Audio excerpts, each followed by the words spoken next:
Wer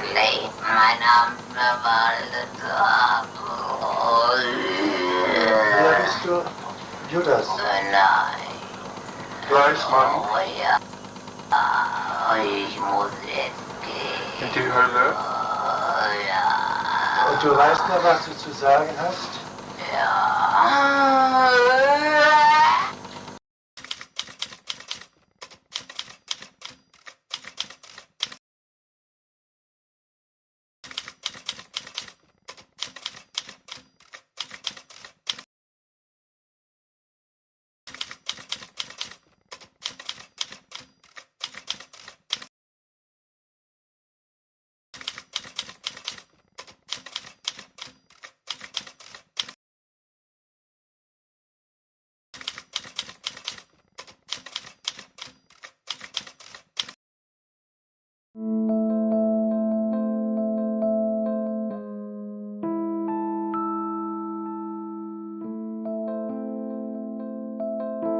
Hoy, en Archivo Oculto, viajamos a la Alemania de los años 70, una época de cambios, de avances científicos, y también, de sombras que la razón no pudo explicar.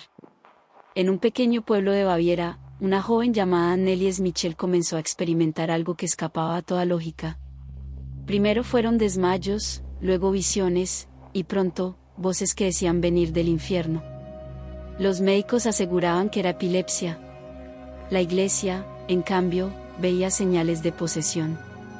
Lo que siguió fue un enfrentamiento entre la ciencia y la fe, entre el cuerpo y el alma. Sesiones de exorcismo, grabaciones reales, y un desenlace tan trágico como aterrador.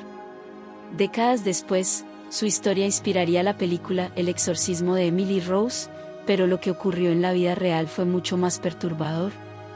Hoy abrimos el expediente de Annelies Michel, la joven que desafió a la medicina, a la iglesia y a los límites de lo que entendemos como humano.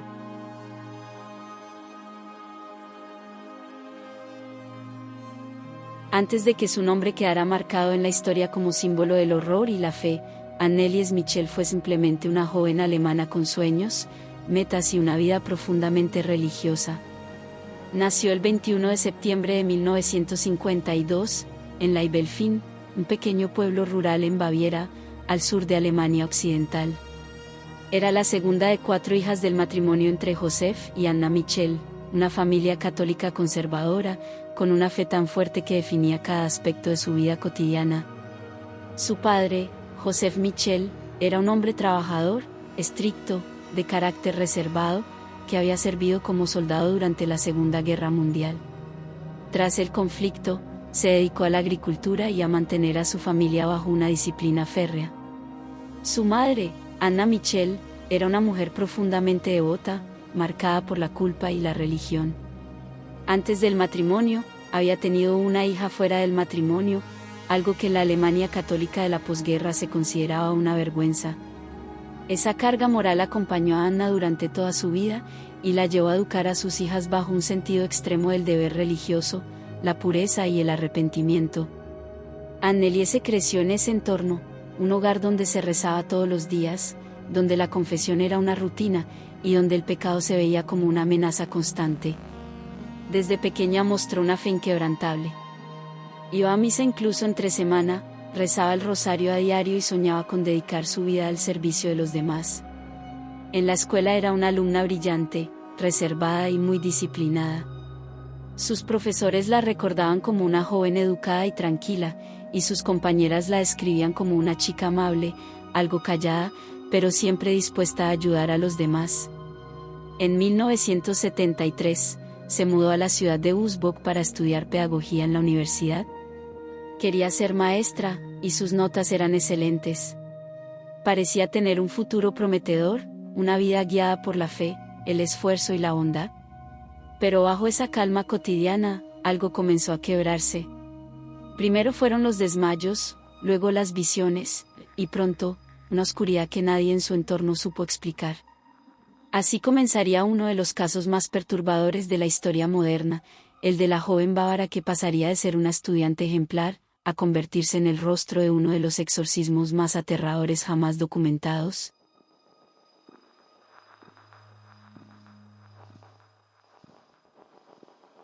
A comienzos de los años 70, Annelies Michel, una joven universitaria alemana, comenzó a sufrir una serie de episodios inexplicables. Hasta ese momento, su vida había sido normal, estudiaba pedagogía en la Universidad de Würzburg, era creyente, reservada y muy dedicada. Pero un día, mientras asistía a clases, se desmayó repentinamente. Los médicos la sometieron a exámenes y descubrieron que padecía epilepsia del lóbulo temporal, una condición que podía causar convulsiones y alucinaciones. Fue hospitalizada en varias ocasiones y tratada con medicamentos anticonvulsivos como Dilantin y más tarde Tegretol, pero su estado no mejoraba. Con el paso de los meses, comenzaron los síntomas que desconcertarían a todos. Annelies se afirmaba escuchar voces demoníacas que le decían que estaba condenada, y veía rostros deformes y figuras oscuras cuando rezaba. A veces, su cuerpo se retorcía sin control, y caía al suelo como si una fuerza invisible la golpeara. Su personalidad también cambió. Dejó de comer, se aislaba, y comenzó a decir que no podía entrar en iglesias porque algo dentro de ella se lo impedía.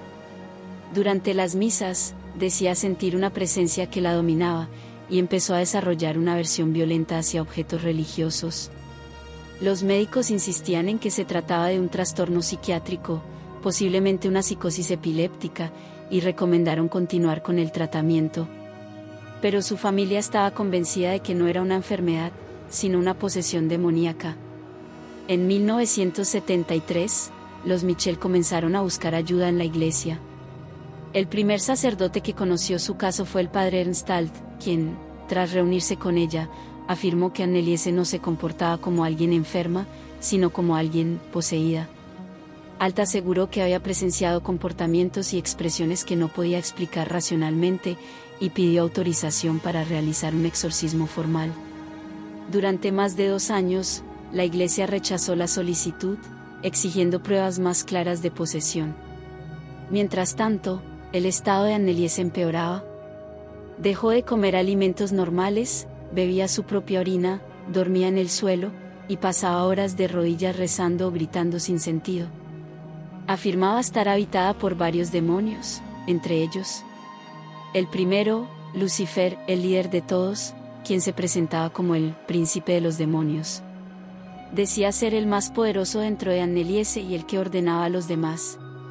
El segundo era Caín, el primer asesino bíblico, símbolo de la traición y la maldición.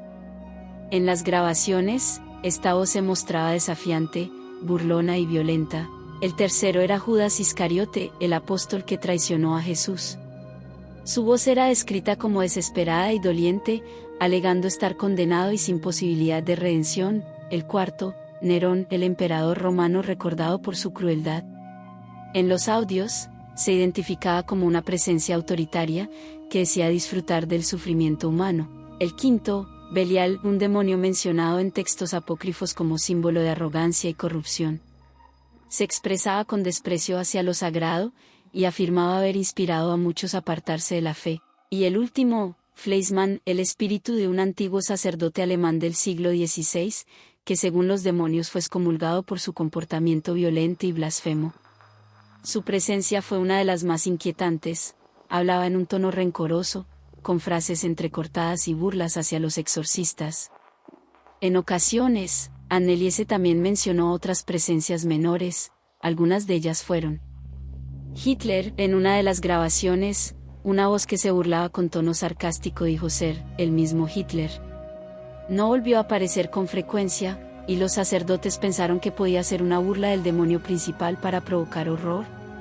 Legión, en varios momentos escuchó la frase, somos muchos, haciendo referencia a los demonios mencionados en el Evangelio según San Marcos. No se trataba de un nombre individual, sino de una presencia colectiva que hablaba al unísono. Un espíritu desconocido. Hay menciones de una voz femenina que nunca se identificó. Se limitaba a gemir, llorar o reír de forma perturbadora, sin usar palabras claras. Algunos la relacionaron con un alma condenada, no necesariamente un demonio.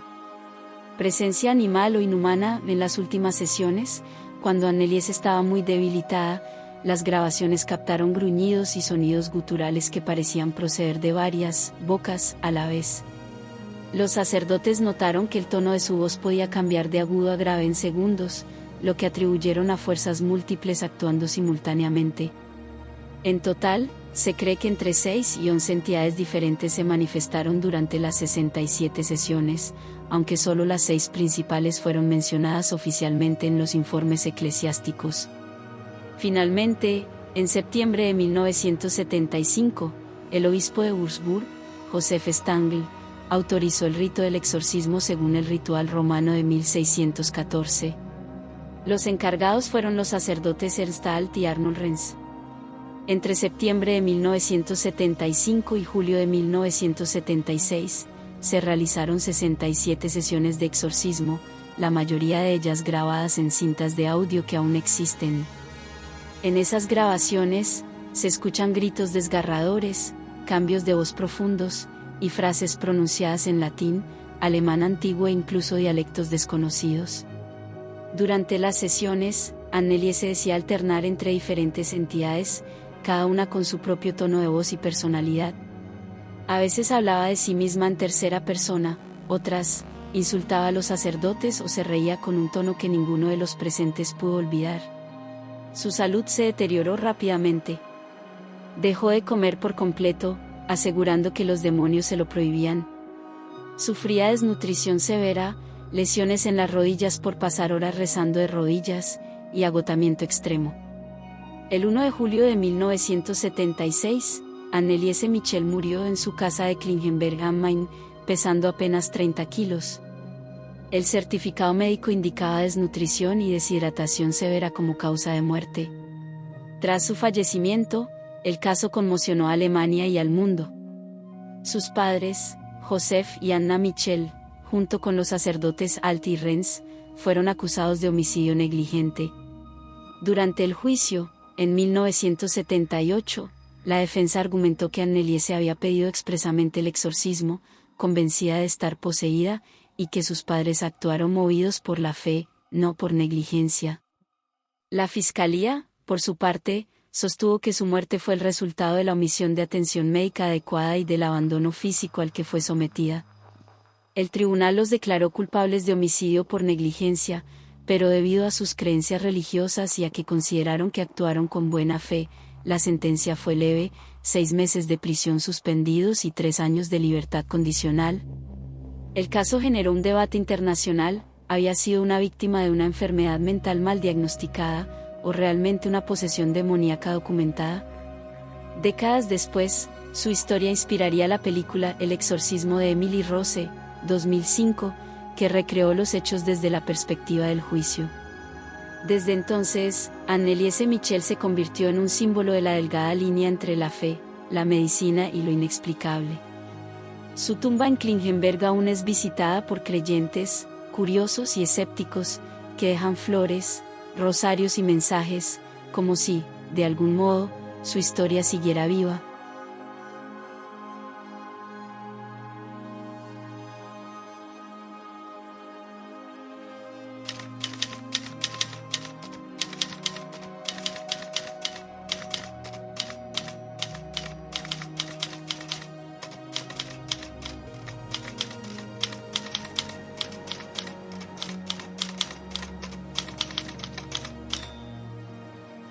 Primera hipótesis: trastorno neurológico y psiquiátrico.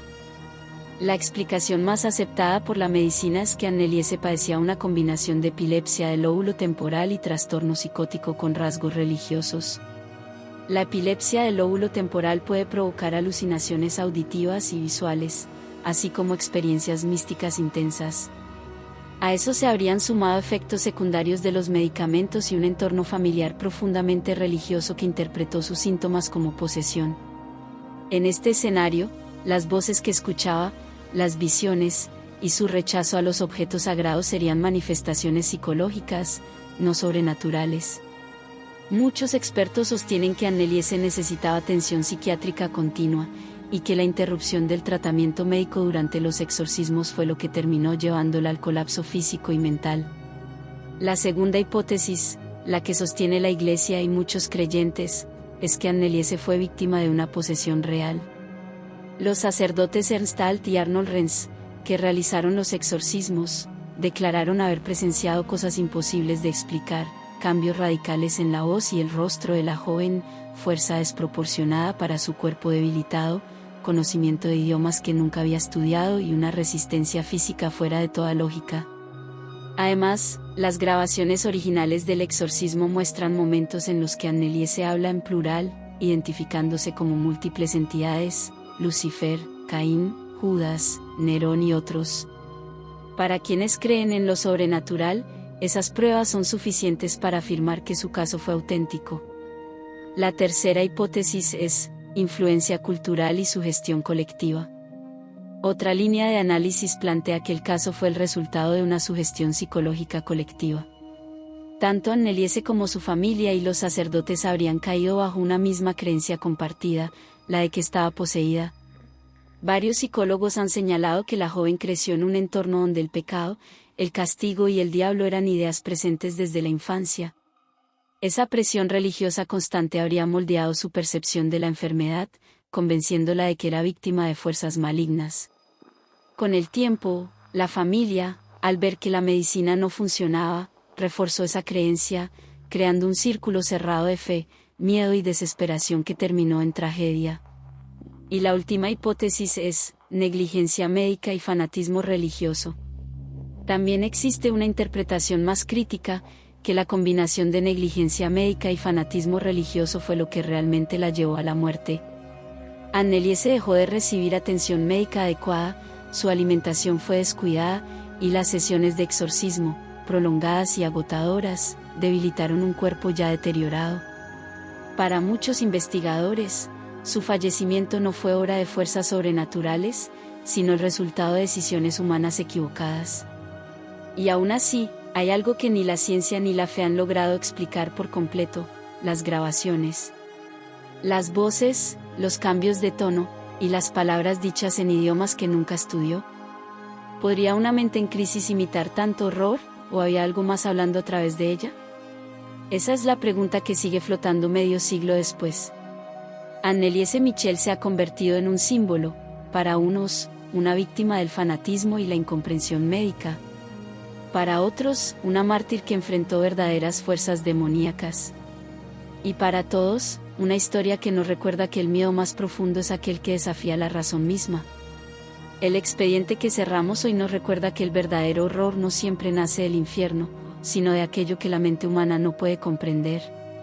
Quizás Anneliese fue una víctima de la enfermedad, de la fe, o de un conflicto entre ambas. Tal vez fue una joven atrapada entre la ciencia y lo sagrado, entre los límites de la razón y los abismos del alma. Su historia inspiró películas, debates y leyendas, pero, más allá del mito, sigue siendo un caso que nos obliga a mirar de frente esa pregunta que nadie ha podido responder: ¿fue una posesión o una tragedia humana mal entendida? Déjamelo en los comentarios, porque en este canal, todas las teorías cuentan. Si esta historia te estremeció, no olvides dejar tu like, compartir el video y suscribirte a Archivo Oculto, donde cada semana abrimos un expediente que desafía la lógica y al silencio. Nos vemos en el próximo caso. Y recuerda, a veces, el demonio más peligroso no está en otro mundo, sino dentro de nosotros mismos.